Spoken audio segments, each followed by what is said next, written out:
থানায় ঢুকে পুলিশ সদস্যদের বেধড়ক পেটানো হয়েছে। রাত 9:30টার দিকে কিছু সেনা থানায় ঢুকে পুলিশ সদস্যকে মারধর করেন। এতে করে থানার হাউস অফিসার সহ 5 সদস্য আহত হয়েছেন। ব্যবসায়ীকে অপহরণের পর 17 লাখ টাকা মুক্তিপণ নেয়ার অভিযোগে গোয়েন্দা পুলিশের 6 সদস্যকে আটক করেছে সেনাবাহিনী। এখানে 17 লক্ষ টাকা আছে না? আচ্ছা ঠিক আছে। কাকে দিয়েছিল চেহারাটা আবার দেখাতে দেখি। এরা 3 জন আছে। এবং তাদের ক্ষেত্রে ডিসিপ্লিনারি অ্যাকশন নেওয়া হবে। একদম উচিত। একটি থানায় ঢুকে পুলিশ সদস্যদের মারধর করছে সেনাবাহিনীর সদস্যরা। তাদের কাছে জীবন ভিক্ষা চাচ্ছে 2 পুলিশ সদস্য। অন্য একটি ভিডিওতে দেখা যাচ্ছে 2জন পুলিশ সদস্য সেনাবাহিনীর ভয়ে পালিয়ে যাওয়ার চেষ্টা করছে। তাদের পিছু নিয়েছে সেনারাও। একজন পালাতে পারলেও অন্যজনকে ধরে ফেলে সেনারা। কোনো প্রকার বিশৃঙ্খলা বরদাস্ত করা হবে না। সুশৃঙ্খল পরিবেশে ইহদিনাস সিরাতাল মুস্তাকিম সোজা পথে জনগণ চলবে। ঠিক আছে? এরকম মারামারি, কাটাকাটি, ধ্বংসযজ্ঞ, আগুন, অগ্নিপাত, লুটপাট এগুলো কি আপনারা চান? আমি আপনাদের কথা দিচ্ছি, সমস্ত হত্যা, সমস্ত অন্যায়ের বিচার আমরা করব। এই যে মিনিস্টার পাওয়ারটা, এইটার সুবিধাটা ভোগ করবে। সবাই ভালো আছেন আপনারা? আলহামদুলিল্লাহ। ভালো লাগলো আপনারা ভালো আছেন এই সংবাদটা শুনে। আপনারা ভালো থাকলে আমরা ভালো। আপনাদের ভালো থাকার জন্যই এত আয়োজন। থানা, পুলিশ, আর্মি যা এটা হচ্ছে বাংলাদেশের সাধারণ মানুষ ভালো থাকার জন্য, আপনার অধিকার পূর্ণ নিশ্চিত এগুলো করার জন্যই হচ্ছে এত আয়োজন। যখনই শুনে যে ভালো নাই তখনই বিভিন্ন ধরনের পরিস্থিতি সৃষ্টি হয়, একটা ঘটনা ঘটে। যেটা ঘটছে ওটা অতীত। ঠিক আছে? আমরা এখন থেকে শপথ নেব আমাদের রাষ্ট্রীয় কোনো সম্পদ আমরা নষ্ট করবো না। আপনাদের এটাই আগামীকাল আজকে থেকে আপনাদের লাগবে না। থানা কাদের? এটা আপনাদের আপনাদের থানা ছাড়া একদিন চলতে পারবে। আমি অন্তত অনুভব করছি থানা ছাড়া 1 মিনিট চলা যাবে না। ঠিক আছে? আমি আজকে কয়দিন এখানে 1 সপ্তাহ পর্যন্ত ঘুরতেছি, ওনারা ছিল না, গত 2 দিন আগে আসছে। বিরানভূমি মনে হচ্ছে এটা এই এলাকার সম্পদ, এলাকার প্রয়োজনে এটা সবাই নৈতিক দায়িত্ব সরকারি সম্পদ রক্ষা করা। আর এই ঘটনা পরবর্তীতে এখন শান্তি শৃঙ্খলা এগুলাকে পূর্ণ প্রতিষ্ঠা করা, এটার বরিষ্ঠ ভূমিকা হচ্ছে আপনাদের। আর্মি যারা বলেন আমরা আসতেছি যাবো একটা টাইমের জন্য, আর পার্মানেন্ট টাইম কিন্তু এখানে বসবাস করতেছেন আপনারা। তো আপনারা এই জিনিসগুলো এনশিওর করবেন যে কোনো প্রকার বিশৃঙ্খলা যেন সৃষ্টি না হয়। অবশ্যই যারা সুপরিকল্পিতভাবে বিশৃঙ্খলা করতেছে আমাদেরকে তথ্য দিবেন। আমরা কঠিন থেকে কঠিন অ্যাকশনে যাচ্ছি, অলরেডি শুরু হয়েছে। বোঝা গেছে? আমাদের রূপচেহারা আমরা আগামী কয়েকদিনের জন্য চেঞ্জ করে ফেলবো। কোনো প্রকার বিশৃঙ্খলা বরদাস্ত করা হবে না। সুশৃঙ্খল পরিবেশে ইহদিনাস সিরাতাল মুস্তাকিম সোজা পথে জনগণ চলবে। ঠিক আছে? এটা চলবেন সুন্দরভাবে, আপনাদের কারো কোনো সমস্যা হবে না। আমরা ভালো থাকবো, আপনারা ভালো থাকবেন। আর থানাকে, থানা প্রশাসনকে আমরা যতদিন আছি আমাদেরকে সবাইকে সার্বিক সহযোগিতা করবেন। সঠিক তথ্য দিয়ে সঠিকভাবে আপনি নিজে ভালো হয়ে আমাদেরকে সহযোগিতা করার প্রথম কাজ হচ্ছে আপনি নিজে ভালো চলবেন, আর 2 জনকে আপনি ভালো রাখবেন, তাহলে আমাদেরকে সহযোগিতা। আচ্ছা, আমি মেজর ফখরুল, আমি মাধবপুরের আর্মি ক্যাম্পের ক্যাম্প কমান্ডার। ঠিক আছে? আজকে আপনাদের মন্তলা বাজারে এসে আমরা যে পরিস্থিতিটা দেখছি এটা খুবই দুঃখজনক। আমরা এই দেশে এরকম পরিস্থিতি আমরা চাই না। মন্তলায় আমরা এরকম পরিস্থিতি চাই না। কেউ কি চান? এরকম মারামারি, কাটাকাটি, ধ্বংসযজ্ঞ, আগুন, অগ্নিপাত, লুটপাট এগুলো কি আপনারা চান? এগুলো আমরা কেউ চাই না। আমাদের দেশ এখন একটা কঠিন সময়ের ভিতর থেকে যাচ্ছে। পরিবারের ভিতরে আমরা তো সবাই একটা পরিবার নাকি? এই মন্তলায় বা এই এলাকায় সবাই সবার আত্মীয়, ঠিক না? কোনো না কোনো ভাবে চাচাতো, মামাতো, খালাতো খুঁজলে দেখা যাবে সবাই সবার কোনো না কোনো ভাবে আত্মীয়। এখানে নিজেরা নিজেদের উপরে আক্রমণ, মারামারি, কাটাকাটি বন্ধ করতে হবে। এই মারামারি, কাটাকাটি কোনো সুযোগ নাই। আমি যদি কখনো মন্তলার ব্যাপারে আর কোনো খবর পাই, এই মন্তলায় এসে আমি যাদের হাতে লাঠি, রামদা, বটি, ছুরি, এই ক্যাডা, এইসব অস্ত্র দেখবো, তারা হবে আমার 1 নম্বর শত্রু। আমি জানি না সে কে, আমি জানি না সে কোন দল, আমি জানি না সে কোন দল, আমি জানি না সে কোন মতে বিশ্বাসী, আমি এগুলো কিছু জানি না। আমি যার হাতে অস্ত্র দেখবো, লাঠি দেখবো, সে তার সাথে আমার হবে বোঝাপড়া। বোঝা গেছে? এবং এই বোঝাপড়াটা খুব কঠিন ভাবে হবে। আমি আজকে ভালোভাবে বুঝাই দিয়ে যাচ্ছি, আপনাদের সবাইকে ভালোভাবে বুঝাই দিয়ে যাচ্ছি। আজকে নেক্সট দিন কিন্তু আমি যাদের হাতে এইসব দেখবো তাদের সাথে কিন্তু আমি কথা বলবো না। এবং আমরা যদি চাই কঠিন ভাবে কিভাবে আপনাদের মানে এই দুষ্কৃতিকারীদের দমন করতে হয়, ওই শিক্ষা, ওই প্রশিক্ষণ, ওই ট্রেনিং কিন্তু আমাদের আছে। কিন্তু আপনারা সবাই আমার দেশের লোক, সবাই আমার ভাই। আমি চাই না কারো গায়ে আমার হাত উঠাইতে হবে। আপনারা কেউ ব্যথা পাইলে আমার গায়ে ব্যথা লাগে, এটা আপনাদের ভিতর থাকতে হবে। নিজেরা নিজেদের মারামারি বন্ধ করেন, 1 নম্বর। 2 নম্বর কথা, আমি আজকে একটা কমিটি এখানে করে দিয়ে যাইতেছি। যে কমিটিতে কারা আসেন একটু হাত তোলেন।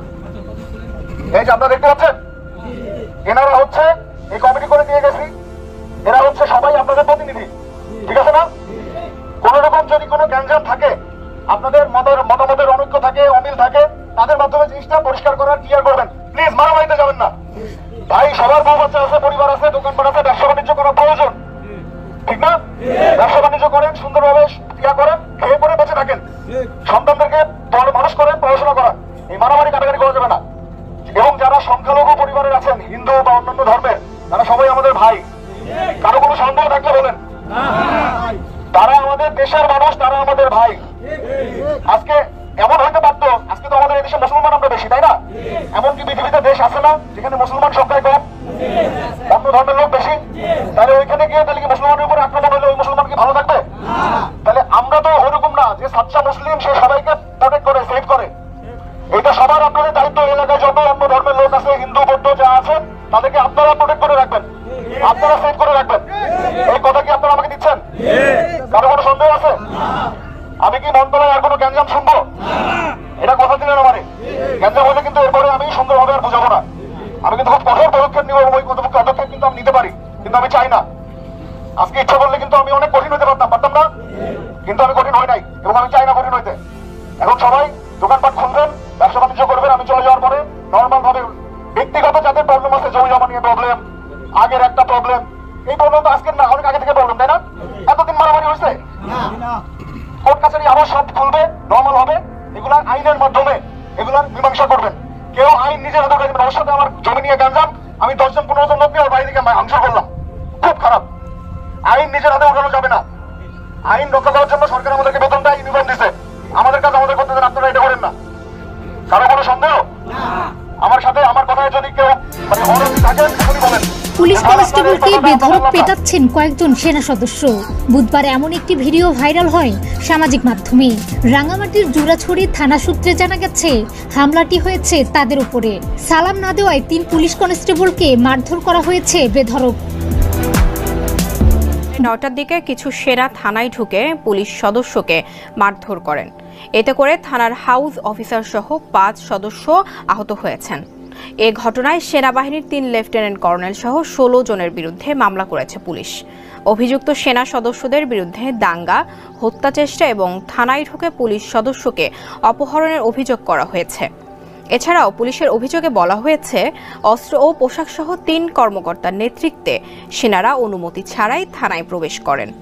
এই সময়ে কোনো ধরনের উস্কানি ছাড়া থানার ভেতরে থাকা পুলিশ সদস্যদের মারধর করেন। এমনকি পুলিশ সদস্যদের লাঠিও মারেন তারা। এ ঘটনার পর বিষয়টি পুলিশের ঊর্ধ্বতন কর্মকর্তাদের জানানো হলে দ্রুত সেখানে ছুটে যান কর্মকর্তারা। পুলিশ জানায়, আহত সদস্যদের উদ্ধার করে হাসপাতালে নেওয়া হয়েছে। অন্যদিকে সামাজিক যোগাযোগ মাধ্যমে এ ঘটনার একটি ভিডিও ভাইরাল হয়েছে। কক্সবাজারের টেকনাফে এক ব্যবসায়ীকে অপহরণের পর 17 লাখ টাকা মুক্তিপণ নেয়ার অভিযোগে কক্সবাজার গোয়েন্দা পুলিশের 6 সদস্যকে আটক করেছে সেনাবাহিনী। এসব উদ্ধার করা হয় অপহৃত ব্যবসায়ীকেও।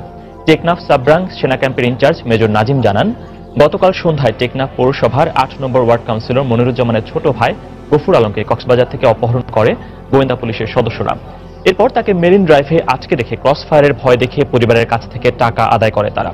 ভোরে মেরিন ড্রাইভ থেকে তাদের আটকের পর আইনগত ব্যবস্থা নেওয়ার জন্য পুলিশের কাছে হস্তান্তর করা হয়েছে।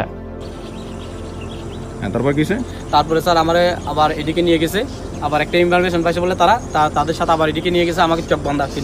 কিন্তু ওই আরেকটা এই যে ড্রাইভার এরা আমার কিন্তু সহযোগিতা করছে, মানে এরা আরেকটা ছেলে আছে, এরা সহযোগিতা করতেছে যে দেখেন ছেলেটা খুব অমায়িক, মানে এদেরকে মানে কিছু নিলে নিয়ে সারিয়ে দিতে পারেন কিনা দেখেন। এদেরকে আরো গালাগালি করছে এরা। আচ্ছা, তারপরে টাকাটা কটার দিকে দিছো? এই 17 লাখ টাকা 4:10 থেকে। এখন টাকাটা আবার খুলে দেখি টাকা আছে কিনা আসলে। আমি আমার বাইকে সকালে দেখি দাঁড়াও, দেখি টাকাটা খুলে দেখো। সব বাইকেও দেখেন আস্তে আস্তে। এখানে 17 লক্ষ টাকা আছে না? আচ্ছা ঠিক আছে, কাকে দিছিল চেহারাটা আবার দেখো তো দেখি। এরা 3 জন নিছে। স্যার হাতটা খুলেন না। দেখি ভাই, হাতটা নামাও তো ভাই, দেখি হাতটা নামাও। এ আমাকে মা দূরে গালাগালি করছে, অনেক গালাগালি করছে। আমরা দেখতেছি, ঠিক আছে, আমরা দেখতেছি।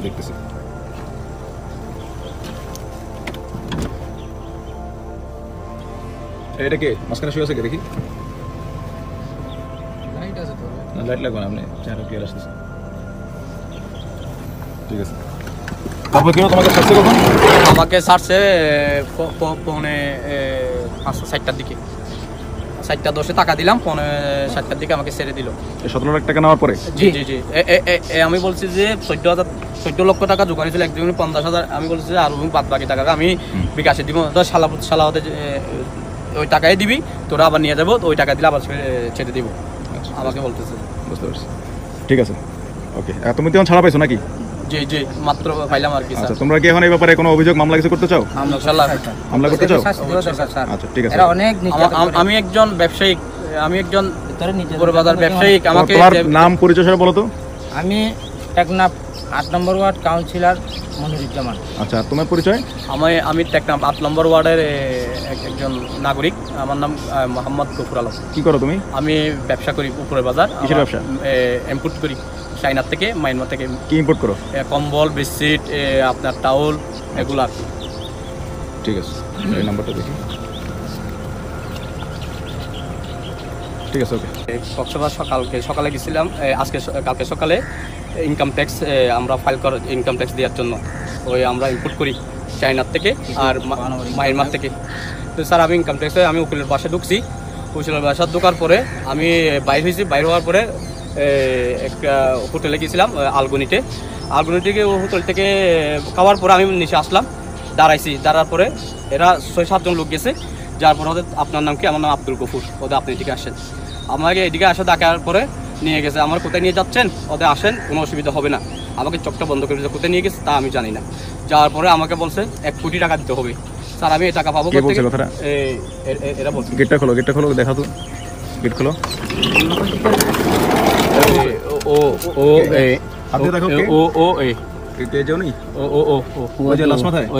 আপনার নাম কি? ফিরোজ। র্যাঙ্ক সহ বলেন। এসআই ফিরোজ। আর কি বলছেন? আর বলছে। এই যে আপনার নাম কি? মুস্তফা। এসআই মুস্তফা। আচ্ছা ঠিক আছে। তারপর স্যার আমাকে বলছে, আমাকে এখানে অনেক মারধর করছে, আমাকে হ্যান্ডকাপ লাগাইছে, ফেলে দিছে। তো আমাকে বলছে যে শালা তুমি যদি 1 কোটি না তোকে যেতে পারবি না, তোমাকে খরচ পেয়ে দেবো। তো তুমি কি জান চাও না টাকা চাও? আমাকে বলতেছে যে স্যার আমি তো এখন আমাকে অনেক ধমক দিছে। আমার 1 কোটি টাকা থেকে কমতেছে না, 1 কোটি টাকা থেকে কমতেছে না। আমি বলতেছি দেখেন আমি একজন ব্যবসায়িক, মানে উপরে বাজার আমার দোকান আছে, আমি আমার ডকুমেন্ট সব আছে। দেখেন হতে না শালাপুর তুমি এইভাবে বিক্রি করো, আমি ইনফরমেশন পাইছি। ঠিক আছে, আপনারা ইনফরমেশন পাইছেন, ঠিক আছে, আমার এলাকায় আসেন। আমাদের টেকনাফ থানার প্রশাসন আছে, আপনারা এদের নিয়ে আমার এলাকা তদন্ত করেন। যদি আমার কোনো খারাপ ধরনের রিপোর্ট পান তাহলে আমাকে সরাসরি ক্রস ফায়ার দিয়ে দিবেন। ওদের না শালাপুর তোমাকে এখানে নিয়ে যাবে না, এখানে নাহলে মরবি নাহলে টাকা দিবি। আমাকে অনেক মারধর করছে, মানে এদিকে ঘুরে ফেলেছে, চোখটা বন্ধ করে। একটু চোখ খুললে আমাকে ফিটাই, একটু চোখ এরকম করলে আমাকে ফিটাই। তো আমাকে আনার পরে আমার বলতেছে যে আবার লাস্টে বলতেছে 50 লক্ষ টাকা দিতে হবে। তো আমি স্যার টাকা পাবো থেকে? আমি 50,000 থেকে 5 লাখ পর্যন্ত গেছি। তারপরে স্যারে নাই, রাতের 12টা বাজে গেছে। এরপরে বলতেছে যে তুমি 30 লাখ টাকা দিবি। এরা বলতেছে যে আমি যে স্যার 30 টাকা না 30 পয়সায় দিতে পারবো না, কী করে দেবো? করতে করতে আমি ফোন দিলাম আমার বাড়িতে, তোমরা যে কোনো প্রকারে যার থেকে যেরকম পাও এরকম করে টাকা জোগাড় করে, না হলে এরা আমাকে মেরে ফেলবে। আপনারা যদি টাকা দিতে না পারেন, টাকা যদি জোগাড় করে আনতে না পারেন, তাহলে আমার জান চলে যাবে। আপনারা কি আমার জানছেন না? এরা রাত্রের বেলা কার বাড়িতে 50,000 টাকা, 20,000 টাকা, 30,000 টাকা, 1 লাখ টাকা, 2 লাখ টাকা দাঁড় করে আমার 17 লক্ষ টাকা এদেরকে দিছি। কে দিছে টাকাটা? আপনি? আমি দেওয়াইছি আমার দোকানের কর্মচারী দিয়া। তাকের সাহেব, তাকের এদিকে আসো। জাহাঙ্গীর ভাই জি, ওই টাকাটা নিয়ে আসো, 17 লাখ টাকা নিয়ে আসো।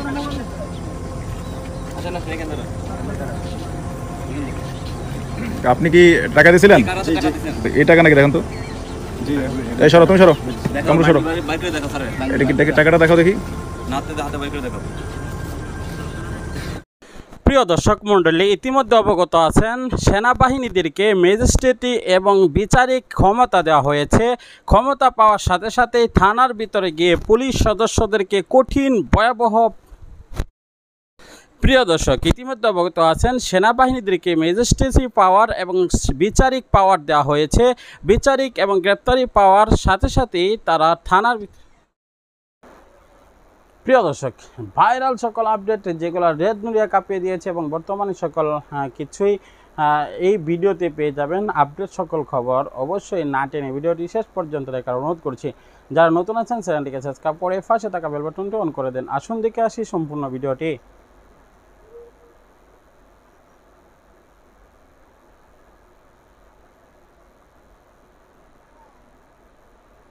প্রিয় দর্শক, সম্পূর্ণ ভিডিওটি দেখলেন, অবশ্যই ভিডিও সম্বন্ধে আপনাদের মূল্যবান মতামতটি কমেন্ট বক্সে জানাবেন। আমরা চাই যে প্রত্যেকটি সুষ্ঠু বিষয়ের জন্য সুষ্ঠুভাবে তদন্ত হয়ে সুষ্ঠুভাবে মানুষের মাঝে উপস্থাপিত হয়। কেননা ইতিমধ্যে জাতিসংঘ থেকে যে বার্তা এসেছে এবং জাতিসংঘের অধিবেশনে কে ভাষণ দেবেন এবং নানান প্রশ্ন গুঞ্জন উঠেছে। প্রথমে তো জাতিসংঘের ভাষণের বিষয়টি যে শেখ হাসিনা ভাষণ দেবেন এমনটি বলা হচ্ছে যে আওয়ামী লীগের পক্ষ থেকে, যে শেখ হাসিনা তো পদত্যাগ করেননি, আর পদত্যাগ না করলে সে তো যে বহাল থাকে তার সব পদে, আর তিনি তো বিদেশে চলে গেছেন, জাতির উদ্দেশ্যে ভাষণ দিতে পারেননি, তাকে তো হামলা করা হয়নি, তিনি তো পালায়ন করেননি বলে তাদের দাবি করছেন যে শেখ হাসিনা সেখানে সফরে গিয়েছেন এবং তিনি সেখানে আছেন, এখনও তার ক্ষমতা রয়ে গিয়েছে বাংলাদেশে, কেননা তার সংবিধান অনুযায়ী তিনি প্রধানমন্ত্রী, সংবিধানে কোনো তত্ত্বাবধায়ক সরকার বলতে কিছু নেই। আর জাতিসংঘে তার নাম থাকায় অবশ্যই শেখ হাসিনাকে ডাকা হবে এমনটি আওয়ামী লীগ বলছে। আপনাদের মন্তব্য অবশ্যই এটি নিয়ে কমেন্টস বক্সে জানাবেন। পরবর্তী ভিডিও পাওয়ার জন্য সাবস্ক্রাইব করে পাশে থাকা বেল বাটনটি অন করে দেবেন। আজকের মতো বিদায় নিচ্ছি। আসসালামু আলাইকুম ওয়া রাহমাতুল্লাহ। সম্মানিত দর্শক মণ্ডলী, গুরুত্বপূর্ণ কিছু ভিডিও নিয়ে হাজির হয়েছে, যে ভিডিওগুলো দেখলে রীতিমতো অবাক হবেন। চাঞ্চল্যকর পরিবেশ সৃষ্টি হয়েছে, সারা বিশ্বকে তোলপাড় করে দিয়েছে নেট দুনিয়া।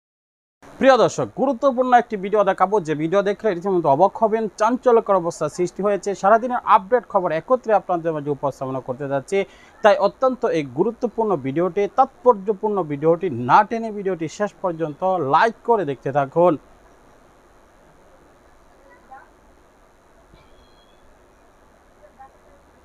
প্রিয় দর্শক, সম্পূর্ণ ভিডিওটি দেখলেন, অবশ্যই ভিডিও সম্বন্ধে আপনাদের মূল্যবান মতামতটি কমেন্ট বক্সে জানাবেন। ইতিমধ্যে অবগত আছেন, চাঞ্চল্যকর অবস্থা এবং পরিবেশ সৃষ্টি হয়েছে বর্তমান পরিস্থিতিকে কেন্দ্র করে। আমরা চাই যে নিরপেক্ষভাবে প্রত্যেকটি বিষয় আপনাদের মাঝে উপস্থাপনা করার জন্য। জাতিসংঘে কে ভাষণ দেবেন সেটা নিয়ে গুঞ্জন উঠেছে এবং বর্তমানে শেখ হাসিনার পদত্যাগপত্র নিয়ে গুঞ্জন উঠেছে এবং শেখ হাসিনা এখনও প্রধানমন্ত্রী সেটি নিয়ে আলোচনা হচ্ছে। সেনাবাহিনীদেরকে যে বিচারিক ক্ষমতা দেওয়া হয়েছে, তাদের এই ক্ষমতার মাধ্যমে কি সামরিক অভ্যুত্থান ঘটতে যাচ্ছে, এরকম নানা প্রশ্ন কিন্তু আপনাদের যে ঘুরপাক খাচ্ছে। সেই বিষয়গুলো নিয়ে আমি গুরুত্বপূর্ণ কিছু আপডেট পরবর্তীতে আরেকটি ভিডিও দেব। তাই সেই ভিডিওটি পাওয়ার জন্য অবশ্যই একটি লাইক করে, শেয়ার করে এবং সাবস্ক্রাইব করে পাশে থাকা বেল বাটনটি অন করে দিলে আমাদের সকল ভিডিও, নিত্য নতুন সকল আপডেট সর্বপ্রথম আপনারা পেয়ে যাবেন। তাহলে বন্ধুরা, আজকের মতো বিদায় নিচ্ছি। দেখা হবে পরবর্তী কোনো ভিডিওতে। সে পর্যন্ত ভালো থাকুন, সুস্থ থাকুন। আসসালামু আলাইকুম রাহমাতুল্লাহ। প্রিয় দর্শক, জাতিসংঘের অধিবেশনে শেখ হাসিনা যোগ দেওয়ায় এবার বাদ পড়ে গিয়েছেন ডক্টর মোহাম্মদ ইউনূস। ডক্টর মোহাম্মদ ইউনূস রেগে খুব জারে এবার তিনি নিজেই পদত্যাগ করে গিয়েছেন। এই জন্যই তিনি এখন জাতিসংঘ অধিবেশনে যোগ দিতে পারবেন। ইতিমধ্যে ডক্টর মোহাম্মদ ইউনূস যোগ দিতে চেয়েছিল, কিন্তু তিনি তুপের মুখে পড়ে যায়, জাতিসংঘের অধিবেশনে তিনি যোগ দিতে পারেননি। বর্তমান সমসাময়িক আপডেটের মধ্যে আমরা সর্বোচ্চ আলোচনা ট্রেন্ডিংয়ে দেখছি যে জাতিসংঘের অধিবেশনে এবার কি ভাষণ হবে, কি বক্তৃতা হবে এবং কি বিষয় নিয়ে আলোচনা হবে, সে বিষয়গুলাই আপনাদের মাঝে উপস্থাপনা করব। একে একে অনেক ভিডিও আমাদের কাছে এসেছে। গুরুত্বপূর্ণ সকল আপডেটগুলো প্রয়োজন পাওয়ার জন্য অবশ্যই এখনই চ্যানেলটিকে সাবস্ক্রাইব করে পাশে থাকা বেল বাটনটি অন করে দেবেন, কেননা আমরা সর্বপ্রথম সকল আপডেট নিউজ সবার আগে এই চ্যানেলে দিয়ে থাকি। আজকের মতো বিদায় নিলাম। আসসালামু আলাইকুম রহমতুল্লাহি ওয়া বারাকাতুহু। প্রিয় দর্শক, আসল কাজটা সেরে ফেলেছে শেখ হাসিনা। ইতিমধ্যে জাতিসংঘ গিয়ে ভাষণে ইতিমধ্যে তোলপাড় করে দিয়েছে এবং